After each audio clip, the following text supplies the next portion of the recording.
Hello everyone, welcome to student. Sir हमारे साथ हैं हिमांशु सर, जिनका 2020 में जो सीजीएल है उसमें 191 रैंक के साथ सिलेक्शन हुआ है। इसके अलावा सर का 2 बार और एसएससी सीजीएल में सिलेक्शन हो रखा है। सर को प्रेफर्ड लोकेशन चाहिए थी, मतलब फैमिली कंडीशन की वजह से जो स्टेट में वो हैं उस स्टेट में, इसलिए उन्होंने अगेन एसएससी सीजीएल दिया है। इसके अलावा उन्होंने दर्जनों वनडे एग्जाम्स के टियर 1 टियर 2 टाइप एग्जाम निकाल रखे हैं। डीएवी जो होता है वो छोड़ रखा है था, क्योंकि उनका मेन टारगेट सीजीएल था। इसके अलावा सर को आप सभी जानते होंगे अच्छे तरीके से, कुछ दिनों पहले से थोड़ा बहुत कंट्रोवर्सी भी चल रही है सर को लेकर, तो उसके बारे में भी सर से बात करेंगे। सर की जो स्ट्रेटजी रही, उन्होंने इतने सारे एग्जाम निकाले हैं, कैसे निकाले, उन सब बातों को हम डिटेल में कवर करेंगे। सो अभी तक आपने चैनल को सब्सक्राइब नहीं करा तो चैनल को सब्सक्राइब कर लीजिए, इस वीडियो को लाइक करें एंड आपके जो भी क्वेरीज होते हैं आप हमें इंस्टाग्राम और फेसबुक पर मैसेज कर सकते हो। पहले आप अपना नाम और एजुकेशन बैकग्राउंड बताइए। सर मेरा नाम हिमांशु गौतम है जी, और मैं राजस्थान का छोटा सा जिला है सर बूंदी जी, सर वहाँ का रहने वाला हूँ। राइट। तो मैंने सर मतलब बचपन में तो सर 3rd-4 क्लास तो गांव में पढ़े हम लोग। जी जी। फिर उसके बाद से जो आदर्श विद्या मंदिर के जो हिंदी मीडियम स्कूल होते हैं सर, उसके बाद वहाँ पढ़ाई की सर मैंने जी। उसके बाद सर राजस्थान का एक कॉलेज है सर, वहाँ से मैंने बीटेक की सर इलेक्ट्रिकल इंजीनियरिंग में। और उसके बाद फिर मैं जयपुर में प्रिपरेशन के लिए मैंने ट्राई किया, स्टार्ट किया एसएससी की प्रिपरेशन मैंने स्टार्ट की उसके बाद। राइट। जैसे कि ये सीजीएल वगैरह हो गया या फिर और भी जो आपने एग्जाम दिए, तो कैसे आइडिया है कि हमें एक एग्जाम की प्रिपरेशन करना चाहिए? स्टार्टिंग में आप एक एग्जाम को फोकस दे देना, आते आते और एग्जाम देने लगे, कैसे स्टार्ट हुआ? सर सीजीएल के लिए प्रिपेयर करना सर मेरी मजबूरी थी जी। सर एक्चुअली मेरी हैंड राइटिंग बहुत ज़्यादा गंदी है सर, वो मतलब बहुत ही ज़्यादा गंदी है। तो मेरा शुरू से था कि अगर ऐसा कोई एग्जाम होता है जिसमें डिस्क्रिप्टिव पेपर होता है जहाँ मुझे लिखना पड़ेगा, तो मैं उसके लिए मैं कम्पीट नहीं कर पाऊंगा सर। अगर मैं नॉलेज अच्छी लिख के भी आता हूँ सर, तो मैं हैंड राइटिंग में से रह जाऊंगा। तो मेरा शुरू से ऐसा टारगेट था कि मुझे ऐसा एग्जाम मिले जिसमें ओनली ऑब्जेक्टिव क्वेश्चन आए। डायरेक्ट आप ऑब्जेक्टिव क्वेश्चन लगाओ आप, ठीक है, मतलब क्वेश्चन आप ऑब्जेक्टिव का आंसर दो और आप डायरेक्ट आपका सिलेक्शन हो उसमें। तो मैं लोगों से पूछता था कि ऐसे कोई एग्जाम बताओ, तो एक सीनियर के थ्रू जो हमारे भैया हैं उन्होंने बताया कि आप सीजीएल के लिए प्रिपेयर करो, उसमें आप टियर 1 में भी आपको ऑब्जेक्टिव मिलेगा, टियर 2 में भी आपको ऑब्जेक्टिव मिलेगा, और टियर 3 छोटा सा 100 नंबर का वहाँ डिस्क्रिप्टिव है, वहाँ सब लोग 50-60 स्कोर कर लेंगे। तो आप सीजीएल के लिए जाओ। तो फिर मैं सर सीजीएल के लिए इसमें आया मैं। राइट। तो आपने, जैसे हमने अभी डिस्कस किया कि आपने दर्जनों एग्जाम दिए हैं, सीजीएल के भी दिए हैं, तो पहले जो सीजीएल दिए हैं या फिर और एग्जाम दिए, उनके बारे में बताइए कि क्या रिजल्ट रहा उनका? सर पहले वाले एग्जाम रहने का जो सर मेरा प्राइम रीजन था सर, वो तो सर मेरा एग्जाम फियर खत्म करना। सर आज के टाइम पे क्या होता है ना कि लोग तैयारी करते हैं, आप किसी भी XYZ एग्जाम की तैयारी कर रहे हो, उसी के पीछे आप पढ़े हो, चलो ठीक है अच्छी बात है, पर आप और एग्जाम देने जाते नहीं हो। आप ओके, आपने रूम पे खूब प्रिपेयर किया है, अच्छे से आप अपने टेबल पे बैठ के पढ़े हो और आपने बहुत रातें पढ़ाई की है। जब आप एग्जाम देने जाते हो ना सर, तो एक एग्जाम फियर बहुत भारी चीज़ है सर, ये परेशान करती है बहुत बुरा। तो सर मैंने एग्जाम फियर को ओवरकम करने के लिए, जो मेरा मेन टारगेट था, तो मैंने सर सीडीएस के पेपर दिए मैंने जी, ठीक है। उसके बाद सर मैंने एफकेट के पेपर दिए, SBI PO मेरा सब मेरे क्वालिफाई हुए थे सर, टियर 1 सब क्वालिफाई थे मेरे। और CPO के सर मैंने 3 बार पेपर क्वालिफाई किए मैंने, सीएसएस सर मैंने क्वालिफाई किया, SBI PO, FCI, CWC, और भी सर बहुत सारे रेलवे JEE का जो प्री था वो मैंने क्वालिफाई किया सर। GD मैंने अच्छा स्कोर किया, और अभी NTPC में सर मैंने अच्छा स्कोर किया था, पर ठीक है मेरा वहाँ सर जाना था ही नहीं मेरे को। मेरा टारगेट था कि सीजीएल में जाना है मुझे। वो एग्जाम मैंने ओनली मेरे एग्जाम फियर को ओवरकम करने के लिए सर, अभी सीजीएल का जो पेपर हुआ उसमें सर मेरा इतना कॉन्फिडेंट था कि मैं 10 मिनट पेपर करके पहले फ्री हो गया। और सर उसका एक रीजन था कि मैंने पहले लगभग 30 से 35 एग्जाम मैंने एग्जाम सेंटर पे जाके बकायदा पूरा प्रोसेस फॉलो करके और मैंने एग्जाम अटेम्प्ट कर रखे थे। तो उसका फायदा सर वहाँ पे हुआ मुझे, जब मेरा प्राइम एग्जाम था जिसके लिए मुझे फोकस करना था, वहाँ से मुझे बहुत अच्छा फायदा हुआ कि आपका जो प्री का एग्जाम था 10 मिनट पहले खत्म हो गया और इजीली आप पेपर करके बैठ गए और आपका स्कोर भी काफी अच्छा रहा। तो सर इसलिए मैंने जो मेरा टारगेट था और एग्जाम देने का वो यही था कि उनको दूं एग्जाम, जो मेरा फियर है वो ओवरकम हो और मेरा जो मेन टारगेट है वहाँ मैं अच्छा स्कोर कर सकूँ जी। सो एग्ज़ाम के बारे में तो आपने बता दिया। अब जो आपकी स्ट्रैटेजी रही है, फिर अप्रोच रही है सीजीएल में, क्योंकि बहुत ज़्यादा रिवीजन और प्रैक्टिस करने की ज़रूरत होती है, तो स्टार्टिंग कैसे हुआ? सर स्टार्टिंग सर मैं जयपुर में सर नियॉन क्लासेस सर, तो राजा सर के थ्रू वहाँ पे मैं उनके कांटेक्ट में आया सर मैं, और वहाँ से मैं अपनी जो ऑफलाइन कोचिंग थी सर वो करना स्टार्ट की। उसके बाद सर मेरा टारगेट इतना सा था कि मैं आज अगर कोई चीज़ पढ़ रहा हूँ सर, कुछ भी मान लो आपसे, मैथ्स का एक टॉपिक है टाइम एंड वर्क, मैंने आज टाइम एंड वर्क पढ़ा, एक वीक में सर कोचिंग में खत्म हो जाएगा, कंफर्म है जी, छोटा टॉपिक है खत्म हो जाएगा एक वीक में। तो मेरा ये टारगेट था कि जिस दिन मेरा टाइम एंड वर्क खत्म हो गया, उस दिन के बाद से आने वाले 100 एग्जाम 150 में जितने भी एग्जाम दूंगा लाइफ में, टाइम एंड वर्क का कुछ गलत नहीं होना चाहिए। मेरा टारगेट ये था सर। तो फिर उसके अगले वीक में जैसे एवरेज टॉपिक खत्म हुआ, तो फिर मेरा टारगेट सेट हो गया कि टाइम एंड वर्क और एवरेज इनके क्वेश्चन कभी गलत नहीं होने चाहिए। ये चीज़ बढ़ती गई, ये लिस्ट बढ़ती गई, मैं डेली रिवीजन कर रहा हूँ। जो शॉर्ट नोट्स सर बहुत इंपॉर्टेंट होते हैं, मैंने हमेशा मेरी लाइफ में शॉर्ट नोट्स बनाए सर। आज मेरे पास काफ़ी अच्छे नोट्स हैं। अगर कोई और भी जो जहाँ जिस पोस्ट पे मैं आज हूँ इससे अच्छी कोई वैकेंसी आती है, अब मैं फिर से प्रिपेयर करता हूँ सर, तो मैं 1 महीने में सर अच्छा प्रिपेयर कर लूँगा। रीजन क्यों, आज भी मेरे पास मेरे जो शॉर्ट नोट्स हैं सब रेडी रखे हुए हैं, उनकी बदौलत मैं फटाफट से प्रिपेयर कर लूँगा। तो सर मैंने शॉर्ट नोट्स अच्छे बनाए, तो मैं आज टाइम मैंने पढ़ा, मैंने उसके शॉर्ट नोट्स बनाए और सब कुछ का प्रिपेयर किया। मैंने प्रीवियस ईयर क्वेश्चन लगा रहा हूँ, उनके हज़ार क्वेश्चन में टाइम एंड वर्क के लगा रहा हूँ सर 10-10 दिनों में, ठीक है। तो ऐसे करते हुए सर मेरा टारगेट खत्म हो गया। मैं वोकेब पढ़ रहा हूँ, मैंने आज वोकेब के 100 वर्ड पढ़े, तो अब वो गलत नहीं होने चाहिए। आज मैंने ग्रामर में नाउन का कोई रूल पढ़े, तो मैंने इतने अच्छे से पढ़े कि अब वो गलत नहीं होने चाहिए। तो इस सर ये चीज़ फॉलो की ना, तो इसका मुझे बहुत फायदा मिला और मेरा स्कोर काफ़ी अच्छा रहा। हाँ राइट, एक और चीज़ भी आपसे मुझे पूछनी थी। आपने इतने सारे एग्ज़ाम निकाले हैं और इस बार आपको आपका ड्रीम जगह या फिर प्लेस मिल गया है, तो आपका क्या रिएक्शन था? देन आपके फैमिली वाले का क्या रिएक्शन था? सर सबका रिएक्शन सर काफ़ी अच्छा था सबको, क्योंकि सर सीजीएल में सिलेक्शन हुआ सर मेरा 2018 में, और सर मेरी joining I Delhi. Sir Delhi मेरे यहाँ से 500 किलोमीटर दूर है। तो एक था कि यहाँ चलो जॉब मिलने की खुशी लोगों को थी, पर ये था बहुत दूर जा रहा है कि जॉब तो मिल गई, चलो अच्छी बात है, पर दिल्ली लेके काम करना पड़ेगा, आप महीने में 1 बार घर आ रहे हो, तो वो चीज़ से लोग थोड़े थे भी सही। उसके बाद से मैंने अगला वाला पेपर दिया उज्जैन लगा मैं, वो भी थोड़ा घर से बहुत दूर ही है, मतलब वो मध्य प्रदेश में पड़ता है। नॉर्मली सभी लोग दूर रह के ही जॉब करते हैं, तैयारी करते हैं, बट आप इतना घर के लगाव क्यों है आपको? सर घर का लगाओ सर, मेरे को मेरी फैमिली कंडीशन है सर, तो मेरा यही था कि मैं घर पे ही रहूँ, घर के पास में रहूँ, क्योंकि सर दूर रहना क्या है, आप 2 वक्त की रोटी कमाने के लिए भी अगर घर से दूर रह रहे हो तो क्या, मुझे पर्सनली लगता नहीं कि आपको मतलब दूर रह रहे हो आप पूरी लाइफ आप दूर निकाल दोगे, तो सर वो मुझे मतलब पर्सनली अच्छा नहीं लगता।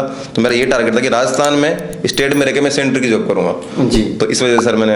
अच्छा एक चीज़ ये होती है, जब एग्ज़ाम निकलता है तो अलग एक्साइटमेंट होता है फर्स्ट टाइम जब नॉर्मली, आपका क्या एक्साइटमेंट रहा इस बार? मतलब ऐसे ही रहा होगा, ठीक है हो गया। और सर बी ऑनेस्ट सर, मुझे आइडिया था रैंक का, जो सर्वे वगैरह आते हैं ना सर, हाँ। इस टाइम तो सर यूट्यूब इतना चल गया कि सर्वे वगैरह होते हैं, तो उससे मुझे आइडिया था कि मैं अंडर 200 रैंक आने वाली है। और सर रैंक अगर आपके अंडर 200 आ रही है तो आप कोई भी पोस्ट फिल करके आपको मिलने वाली है। अगर आप टॉप 200 में आ रहे हो सर आपको सब मिलेगा, ठीक है। तो मुझे ये भी क्लियर था कि रैंक अच्छी आने वाली है, और ये भी पता था कि रैंक अंडर 200 मतलब आने वाली है और मुझे पोस्ट डीए मिलने वाली है। तो सर मुझे मतलब नॉर्मल लगा, मुझे इतना ज़्यादा फर्क नहीं पड़ा कि ठीक है जो चीज़ पता था वो होने वाला है वही तो हुआ ना सर। तो इस वजह सर ओके। नॉर्मली 4 सब्जेक्ट है, अभी आपने चारों के बारे में बताया, तो अभी पैटर्न चेंज हुआ है, थोड़ा सा इसके बारे में बताइए। सर पैटर्न चेंज हुआ है और पैटर्न काफ़ी अच्छा हो गया सर इस बार। जो मेहनत करने वाले लोग हैं ना सर, मैं बताऊँ आपको सर, मेरा 2019 में 2020 सर देता ही नहीं मैं, 2020 वाला जो सीजीएल है सर मैं देता ही नहीं, पर 19 में सर ऐसा हुआ ना कि मेरे टियर 1 में मेरा 198 स्कोर था, टियर 2 में सर मेरा मैथ में 193.5 स्कोर था आउट ऑफ 200, और मेरा इंग्लिश में 175 स्कोर था। टिल टियर 2 में टॉप 100 में सर था मैं। फिर टियर 3 आया सर, मेरे पास मार्क्स आए सर 50 आउट ऑफ 100, तो मेरी रैंक आई ऑल इंडिया 600। तो मतलब जो टियर 2 तक में जो टॉप 100 में आ रहा था, तो वो मैं टियर 3 जो डिस्क्रिप्टिव होता है उसके सर मेरे 85 नंबर आए और मैं 600 रैंक आई सर मेरी। तो अब वो सर लक खेल गया ना सर मेरा, कि अब मैं ऐसे क्या है ना कि अब ओनली टियर 2 हो रहा है सर, उसमें सारा पेपर ऑब्जेक्टिव है, जो जितना मेहनत करेगा उसके उतने मार्क्स आएंगे। टियर 1 क्वालिफाइंग कर दिया, टियर 3 डिस्क्रिप्टिव उन्होंने हटा दिया, एक सिंगल पेपर है, 2.25 घंटे का पेपर है, जो जितनी मेहनत करेगा सर, जो जितनी प्रैक्टिस करेगा वहाँ वो उतना आगे बढ़ेगा। अब लक वाला सारा सीन खत्म है, न कोई नॉर्मलाइजेशन है न कोई डिस्क्रिप्टिव है। तो सर अब जो पैटर्न हो गया, मेरा पर्सनली मानना है जो मेहनत करने वाले हैं सर, जिनको लगना है कि बस लग के जो लगे पड़े इस टाइम पे जो पढ़ाई कर रहे हैं, उनके लिए सर सबसे बेस्ट हो गया कि उनको पता है कि मेहनत कर रहा हूँ तो रिजल्ट मिलेगा। अब लक वाला चांस पूरा खत्म है जी, बिल्कुल सही कहा आपने। सो आपके कौन से सब्जेक्ट फेवरेट है अगर इसमें देखा जाए, क्योंकि 4 सब्जेक्ट हैं उसमें भी फेवरेट होना चाहिए जरूर। सर मेरे स्टार्टिंग से सर मैथ्स और रीजनिंग फेवरेट रहे हैं। अच्छा। कॉलेज टाइम में सर जो कैंपस प्लेसमेंट होते थे सर, तो वहीं से हमने पढ़ना स्टार्ट किया 3rd ईयर से, कि कॉलेज की ही आपको कुछ टीचर्स प्रोवाइड करवाते थे जो आपको मैथ्स और रीजनिंग पढ़ाएंगे कैंपस प्लेसमेंट में बैठने के लिए। तो सर मैंने वहां से पढ़ना स्टार्ट किया, काफी इंटरेस्ट आया सर। ये भी था मेरा एक टारगेट मैथ का, मतलब पढ़ने का, कि मुझे पता था कि अगर मैथ्स में मैं काफ़ी अच्छा कर लूँगा तो लीड मुझे अच्छी मिल जाएगी। अगर आप इंग्लिश पढ़ते हो सर ओनली, तो इंग्लिश में सब लोग एवरेज लोग अच्छे ही करते हैं, ठीक है, 175-180 स्कोर करते हैं, पर मैथ्स में 175-180 स्कोर करने वाले कम होते हैं। ये चीज़ मुझे सोच डिसाइड मतलब माइंड में थी मेरे, तो इस वजह से मैंने मैथ्स को ज़्यादा पढ़ा मैंने और ज़्यादा प्रीफर किया मैथ्स को क्वेश्चन सोल्व करना। तो उसमें सर मेरा जो स्कोर रहा था वो काफ़ी अच्छा रहा था। तो जो मुझे मेन लीड मिली वो भी सर मैथ्स की वजह से मिली। राइट। जैसे कि नॉर्मली मैंने ऐसे एस्पिरेंट देखे हैं जो कि मैथ्स अगर अच्छा है उनका, तो रीजनिंग में ऐसा फोकस नहीं करते, बस वो थोड़ा बहुत टेस्ट पेपर लगा लिया, फिर मॉक टेस्ट दे दिया या फिर प्रीवियस ईयर देख लिया, उतने में हो जाता है। तो आपने भी ऐसा ही किया? सर मेरा यही था सर रीजनिंग में कि ओनली जो प्रीवियस ईयर मॉक है उनको आप लगाते रहो, पर फिर भी सर मैं उनको बार बार रिवाइज करता था क्योंकि पैटर्न तो सर लगभग ऑलमोस्ट मिल ही जाता है। तो मेरा ये था कि आप डेली मॉक लगाओ, उसमें जो रीजनिंग आ रही है उसको अच्छे से एनालाइज करो। इसके अलावा सर आप सीजीएल के क्वेश्चन अगर उठाओगे ना तो 10-15 हज़ार रीजनिंग के क्वेश्चन आपके पास प्रीवियस ईयर में आए हुए हैं, तो उनको करना ही बड़ी बात है। तो मेरा ये था कि डेली के मॉक लगाओ, 50 क्वेश्चन वहां से कर लो, 2 मॉक लगा के, 50 से 100 बीच में क्वेश्चन आप रूम पे जो किरण वाली बुक आती है, कोई सी भी प्रीवियस ईयर की बुक उठाओ आप, उससे कर लो आप। तो 100 से 200 क्वेश्चन मैं डेली सॉल्व करता हूँ ओनली प्रीवियस ईयर। अगर बीच में किसी टॉपिक में मुझे डाउट आया तो यूट्यूब खोला, सर्च किया, अगर मुझे ब्लड रिलेशन वाले क्वेश्चन में डाउट आया तो मैंने सर्च किया ब्लड रिलेशन क्वेश्चन, सबने सर पढ़ा रखा है, तो किससे मैं देख लेता था, चीज समझ लेता था। तो ये क्या मैं रीजनिंग सर कोई अलग से कोई कोर्स वगैरह कोई मतलब मैंने प्रीफर नहीं किया। ओके, सो और एक और बात अगर बात करी जाए जो जीएस है, तो जीएस के लिए आपने कितना टाइम दिया और जीएस कैसे कवर किया, थोड़ा सा डिटेलिंग करें। सर एग्जाम आते आते हुआ क्या ना कि मैं मॉक टेस्ट दे देता, मेरा लगभग मैथ्स में 50 आउट ऑफ 50 आने लग गए थे मॉक टेस्ट में। रीजनिंग में मेरा स्कोर चलता था और इंग्लिश में मैं 35-40 स्कोर कर ही रहा था। तो अब मेरा जो मेन कंसर्न था वो था जीएस था सर, कि अब अगर मैंने जीएस में कर लिया तो सर मैंने पेपर फोड़ दिया। तो जीएस के लिए मैंने क्या किया, पहले मैंने सर देखा कि जितने भी एग्जाम होते हैं ना सर, सबका एक पैटर्न होता है। ऐसा नहीं कि सीजीएल के लिए हर एग्जाम का एक पैटर्न है। तो उसमें आप अगर आप कोई भी एग्जाम दे रहे हो सर तो उसका पहले पैटर्न देखो, प्रीवियस ईयर क्वेश्चन कि पिछले 5 साल में जीएस किस तरीके से आ रही है, कोई भी क्वेश्चन किस तरीके से आ रहा है। मैंने सर सीजीएल में देखा कि 25 क्वेश्चन आते हैं सर, 7 से 8 क्वेश्चन आपके करंट अफेयर के आएंगे, 3 से 4 क्वेश्चन आपके जनरल साइंस के आएंगे, आपके 3 क्वेश्चन हिस्ट्री के आ जाएंगे, 2 इकोनॉमिक्स के आ जाएंगे, 3 पॉलिटी के आ जाएंगे, 3 ज्योग्राफी के आ जाएंगे। ऐसे करके आपके ओवरऑल 25 क्वेश्चन होते हैं। तो मुझे पता था कि अगर मैं करंट अफेयर अच्छे से कर लूंगा तो 7 क्वेश्चन करंट अफेयर के हैं। बट सर मैं साइंस बैकग्राउंड से हूँ तो 4 क्वेश्चन जनरल साइंस के आने वाले हैं, तो 7 और 4 11, मतलब 22 नंबर का कंटेंट तो मैं एक तरीके से मैंने अच्छा तैयार किया। तो मेरी ये थी कि आप 22 नंबर का कंटेंट तो अच्छे से लेके चलो, वहाँ आपको 18 या 20 स्कोर करना है। बाकी स्टैटिक में सर आप इजीली जो बचा हुआ 28 नंबर का है ना, उसमें आप 10-12 नंबर इजीली निकाल सकते हो, क्योंकि क्वेश्चन बहुत ज्यादा हार्ड भी आते हैं और क्वेश्चन बहुत ज्यादा इजी भी आते हैं। तो सर मैंने इसलिए 22 नंबर का करंट अफेयर जनरल साइंस अच्छे से किया, और जो स्टैटिक था उनको नॉर्मल सर डेली का 1 घंटा 1.5 घंटा दे रहा हूँ, तो उससे मैंने 10-12 नंबर 28 में स्कोर किया। तो ओवरऑल मेरा स्कोर 25 से 30 के बीच रहा जीएस में, तो वो सर सीजीएल में काफी मोर देन सफिशिएंट है सर। राइट, नॉर्मली जो सीजीएल वाले एस्पिरेंट होते हैं, फिर जो वनडे टाइप एग्जाम वाले एस्पिरेंट होते हैं, वो क्या करते हैं कि लूसेंट की बुक पढ़ते हैं सिर्फ जीएस के लिए, तो वो सफिशिएंट कहते हैं, सफिशिएंट इससे हो जाएगा सिलेक्शन। तो आप क्या कहते हैं? सर मैं ऑनेस्टली बताऊं आपको कि मैंने कभी लूसेंट की बुक अभी तक तो नहीं देखी। क्या अच्छी हो सकती है सर, मैं नहीं कह रहा कि बुक बुरी हो, पर मैंने लूसेंट की बुक कभी फॉलो नहीं की सर। तो आपने कहाँ से रिसोर्स फॉलो? सर सब कुछ यूट्यूब से। यूट्यूब से सर मैंने करंट अफेयर पूरी यूट्यूब पे पढ़ी मैंने, ठीक है। उसके बाद सर मैंने जनरल साइंस थी, वो मैंने ओनली किरण के प्रीवियस ईयर क्वेश्चन लगाए। जनरल साइंस के अगर आप प्रीवियस ईयर लगाते हो सर, 1000 क्वेश्चन हो रखे हैं, वहीं से आगे पूरी जनरल साइंस कवर हो जाती है। तो मैंने वहां से लगाए, और स्टैटिक भी सर मैंने यूट्यूब से ऑलमोस्ट ये ट्राई किया कि 90% मैंने यूट्यूब से किया सर वो। Okay, right. और इंग्लिश में तो आपका आप बता ही रहे हो कि आपके 40-45 क्वेश्चन हो जा रहे थे, तो इंग्लिश के लिए स्पेशली क्या किया? सर मुझे इंग्लिश का क्या है, स्टार्टिंग से बहुत डर था कि मैं हिंदी मीडियम से था मैं, पर मेरा जब 2020 का जो प्री हुआ था उसमें मेरा इंग्लिश का स्कोर था 50 out of 50।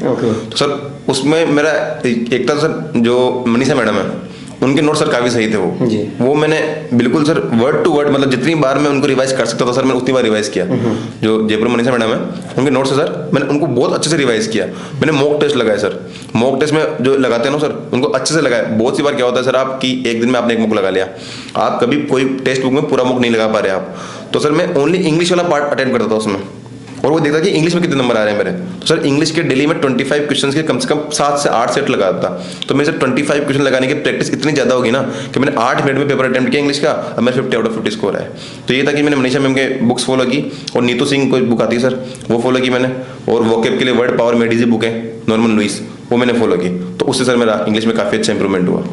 Right, so normally क्या है सीजीएल में, क्या है जैसे आप हिंदी मीडियम के थे, इंग्लिश बहुत ज़्यादा आती है और इंग्लिश कहीं ना कहीं स्ट्रॉन्ग भी करनी होती है, तो जो बहुत सारे एस्पिरेंट है जो सीजीएल वगैरह की तैयारी करना चाहते हैं, उनको आप क्या कहना चाहोगे कि अगर वो तैयारी में आना चाहते हैं तो स्टार्टिंग से क्या अप्रोच अपनाएं?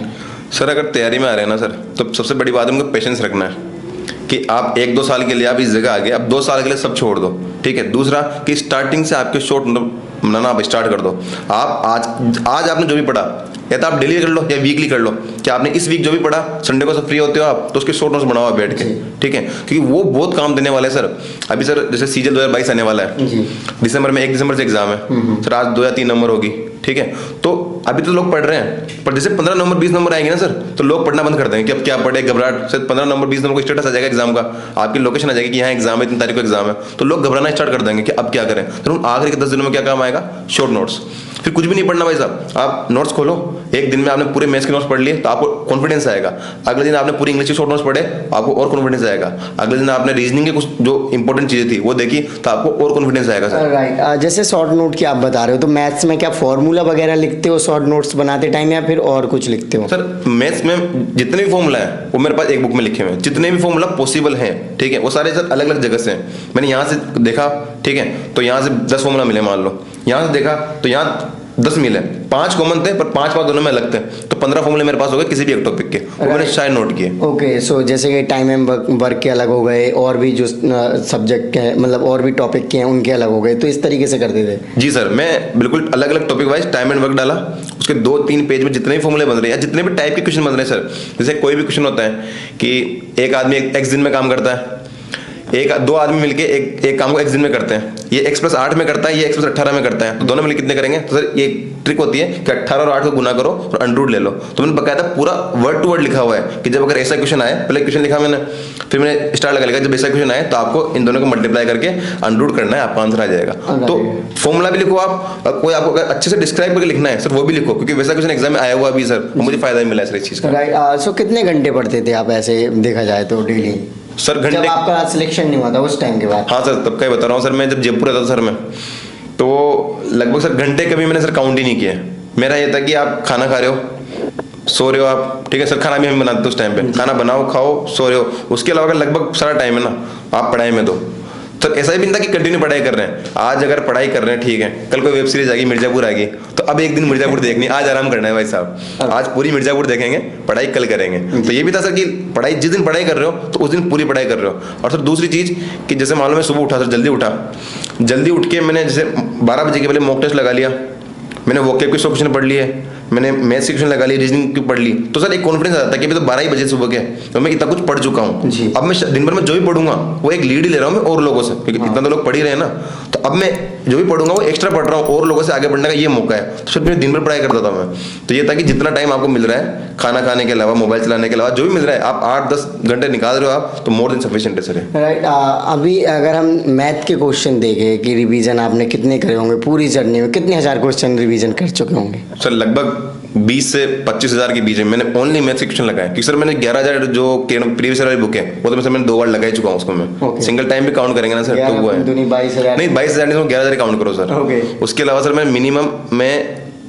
मिनिमम ऐसा है क्या, जितने भी मार्केट में मैथ से रिलेटेड बुक आती है, जैसे राकेश सर की भी आती होंगी, राजा सर की भी, जैसे आप कोचिंग में थे तो उनका भी होगा, इसके अलावा भी और भी है जैसे किरण पब्लिकेशन का तो आपने बताया ही है, तो इन सभी का जितना भी मिला सबका लगा दिया, ऐसा है क्या? नहीं सर, मैंने हमेशा ओनली प्रीवियस ईयर प्रीफर किया। लगाना चाहिए सर, वैसे अगर आप बिगिनर हो ना तो आपको किसी न किसी टीचर का जो भी आप पढ़ रहे हो उनका लगाना चाहिए, पर मेरा था कि एक बार मैंने कोर्स कवर कर लिया तो उसके बाद मैंने जो प्रीवियस ईयर थे वो मैंने सारे लगा लिए, जो 11,000 थे। इसके बाद मैंने सर मॉक दिए, मैंने सर मिनिमम 600 के आसपास मैंने मॉक दिए हैं, मिनिमम मॉक है सर, जो मैंने टेस्टबुक.com पे मिनिमम टेस्ट जो प्री के मैंने अटेम्प्ट किए वो 600 के आसपास है। एक मॉक में सर 25 क्वेश्चन आते हैं, तो 600 के आसपास 15,000 क्वेश्चन मैंने एज ए मॉक अटेम्प्ट किए। राइट, अब मॉक की बात हो गई तो मॉक नॉर्मली कहा जाता है कि मॉक का जो लेवल होता है जो एक्चुअल एग्जाम है उससे हाई रहता है, तो इसके बारे में क्या कहना? सर मॉक का लेवल एग्जाम से अगर हाई है तो अच्छी बात है सर, क्योंकि यहाँ सर मैं रूम पे बैठ के मॉक दे रहा हूँ सर, ठीक है, तो कहीं ना कहीं अगर यहाँ मैं 150 स्कोर कर पा रहा हूँ 200 में से, क्योंकि सर लेवल का वहाँ का ही पता नहीं है ना। 2018 के आप स्टार्टिंग के पेपर उठा के देखो बहुत हार्ड थे, फिर बाद के पेपर बहुत ईजी है, 2020 के प्री के पेपर देखो आप बहुत अच्छे लेवल के थे। तो ऐसा है नहीं सर कि मतलब लेवल यहाँ मॉक टेस्ट का कैसा आ रहा है एग्जाम में कैसा आ रहा है, कोई फर्क नहीं पड़ना चाहिए आपको मॉक टेस्ट जो आप दे रहे हो वो मेन एग्जाम की तरह समझ के वैसे देना चाहिए बस पूरा का पूरा पेपर आप। सो लास्ट में एक और चीज़ जो आपके कंट्रोवर्सी चल रही है अभी आपको लेकर, तो थोड़ा सा उसको समराइज करिए। सर वो एक्चुअली कोई कंट्रोवर्सी है ही नहीं सर, वो थोड़ा सा मतलब आप उसको हिंदी में सर गलतफहमी कह सकते हैं सर, मतलब कुछ नहीं सर, जैसे मैं यहाँ पे जो दिल्ली में रहता हूँ सर मैं, तो गगन सर को था मैं सर कांटेक्ट में उनके, क्योंकि उनसे मैं मेंस का मैंने पूरा कोर्स पढ़ा हुआ था। अब मेंस का सर ऑनलाइन पढ़ते भी हर कोई मतलब यूट्यूब पे वीडियो देखता ही है ना, कि यूट्यूब पे उनके लगातार वीडियो आते हैं। कोई अगर मुझे किसी टॉपिक में डाउट है तो मैं सर्च करूंगा, तो जिसका वीडियो पहले निकल के आएगा वो देखूंगा मैं, सीधी सी बात है। तो मैं उनके वीडियो भी देखता था, मैं उनसे जुड़ा हुआ भी था, तो मैं उनके पास भी गया, तो उन्होंने अभी काफ़ी अच्छा इंटरव्यू सेशन हुआ हमारा, तो उन्होंने अपने इंटरव्यू अपना चैनल पे अपलोड भी किया। सर अपलोड होने के बाद जो राजा सर है जहाँ मैंने प्री का पढ़ा था, तो उन्होंने ऐसा बोला कि वहाँ मैंने नाम नहीं लिया या फिर ऐसा कुछ सीन है सर। मैं राजा सर के जो प्लेटफॉर्म है नियॉन क्लासेस, वहाँ पे भी 3 बार मैं ऐसे इंटरव्यू दे चुका हूँ सर, स्ट्रेटेजी बता चुका हूँ। वहाँ भी सर मैंने कभी गगन सर का नाम नहीं लिया सर। और सर मेरा कहना है कि आप छोटी छोटी चीजें, आई थिंक मुझे ऐसा लगता है कि कोचिंग वाले प्लेटफॉर्म पे किसी का नाम नहीं, मेरे वाले पे तो ले सकते हैं। हाँ सर आपका प्लेटफॉर्म सर ओपन है ना, आपका प्लेटफॉर्म ओपन है, इस वजह से मैं गगन सर का नाम भी ले रहा हूँ, राजा सर का नाम भी ले रहा हूँ सर। पर सर अगर मान लो गगन सर का प्लेटफॉर्म है तो आप वहाँ राजा सर का नाम, मतलब मुझे नहीं लगता लेना चाहिए, और राजा सर के प्लेटफॉर्म पे गगन सर का नाम भी लेना चाहिए जी। आप मुझे वहाँ बुलाया गया है तो इसलिए कि आपको उनसे मैंने क्या सीखा ओनली, और उनसे उनके थ्रू मैंने कैसे सिलेक्शन लिया मुझे ये बताना था। तो बताया जिस दिन मैं राजा सर के पास बैठा हुआ हूँ तो उनके बारे में बताऊंगा कि उन्होंने मुझे क्या हेल्प की। और सर छोटी छोटी चीजें होती है ना, जैसे कोई और चैनल से एक सर्वे वाला चैनल अलग है जहाँ सीजीएल के सारे सर्वे आते हैं कि आपकी कट ऑफ क्या जा सकती है, वो अलग चैनल सर मैं वहाँ जाता हूँ उसके लिए। सर करंट अफेयर में अलग चैनल से देखता हूँ मैं। सर एक थोड़ी सा थोड़ी कि आप एक जगह जाके सबके नाम ले सकते हो या क्या कर सकते हो। तो बस वही सीन था, उसके बाद सब सही है। आज सर को भी समझ में आया है, राजा सर को भी और गगन सर को भी सब सही है सर। राइट। सो लास्ट में क्या मैसेज देना चाहोगे जो एस्पिरेंट है, जो सीजीएल को लेकर अपने तैयारी लगे हुए हैं, सीजीएल को सोच रहे हैं कि हम भी सीजीएल में ऑफिसर बनेंगे? सर मैसेज इतना सा है कि अगर आप, मैं मेरा बताता हूँ आपको कि मेरे 12th में थी सर 70%। इस टाइम जो वीडियो को देख रहे हैं सर, हर किसी में कह रहा हूँ 90% लोगों के 70% से ऊपर होगा। सर मेरे बीटेक में सर मैथ्स में बैक थी, ठीक है। जो लोग बीटेक कर चुके हैं जो वीडियो देख रहे हैं उनके सबके मतलब काफी अच्छा किया होगा उन्होंने। तो ऐसा कुछ करके भी सर मैं 191 रैंक लेके आया हूँ। तो इसमें कुछ भी नहीं था भाई साहब, ओनली कंटिन्यूटी थी। मैं कंटिन्यू लगा रहा, कभी मतलब मैंने शायद मैं 3 साल से दिवाली पे घर नहीं गया। इस बार सर दिवाली पे घर गया था। 3 साल से दिवाली पे घर नहीं गए, राखी पे घर नहीं गए। चीजें बहुत अर्जेंट ही घर जाना पड़ेगा, कोरोना आ गया, लॉकडाउन हो गया, कुछ खाने को नहीं है, तो अब भी घर जाना पड़ा, तो फिर घर गया मैं। अदरवाइज एक कंटिन्यूटी बना के लगातार मैंने किया और शॉर्ट नोट्स बनाता गया। और डेली मॉक टेस्ट के थ्रू एक टाइम मोमेंट ऐसा आता है लाइफ में जब आपको रुकना पड़ता है जी। और सोचना पड़ता है कि क्या मैं सही तो कर रहा हूँ। तो मैंने यही किया कि मैं जब भी एग्जाम दे रहा हूँ हर महीने मैं सोच रहा हूँ कि मेरा मॉक टेस्ट के माध्यम से मेरा स्कोर कहाँ चल रहा है, कि आगे स्कोर बढ़ भी रहा है कि नहीं बढ़ रहा। तो आप खुद को चेक करते रहिए टाइम टाइम, वीकली कीजिए, मंथली कीजिए, कैसे भी कीजिए। क्या आप करंट अफेयर पढ़ रहे हो तो आपकी हो पा रही है, क्या आप जो मैथ्स पढ़ रहे हो आपका स्कोर कर पा रहे हो। आप खुद को चेक करते रहिए और कंटिन्यू बने रहिए, डेफिनेटली सर सिलेक्शन आपके हाथ में होगा। Okay, so thank you so much sir for your lovely message. आपने काफ़ी डिटेलिंग करके अच्छे से बताया। सो फ्रेंड्स, आपने देखा कि सर ने अपने बारे में, साथ में स्ट्रेटजी कैसे पढ़ना चाहिए, उन्होंने कैसे क्या करी, सारी बातों को डिटेल में एक्सप्लेन किया है। सो आई होप कि आपको वीडियो अच्छी लगी होगी। सो अभी तक आपने चैनल को सब्सक्राइब नहीं करा तो चैनल को सब्सक्राइब कर लीजिए, इस वीडियो को लाइक करें, एंड आपके जो भी क्वेरीज होते हैं आप हमें इंस्टाग्राम और फेसबुक पर मैसेज कर सकते हैं। इन सभी की लिंक वीडियो के डिस्क्रिप्शन में। और हाँ, सर का भी चैनल है, यूट्यूब चैनल अभी बनाया है ना आपने, तो हिमांशु गौतम नाम से सर मेरा चैनल है। हाँ, तो उनका भी लिंक मैं वीडियो के डिस्क्रिप्शन में डाल दूंगा। जय हिंद।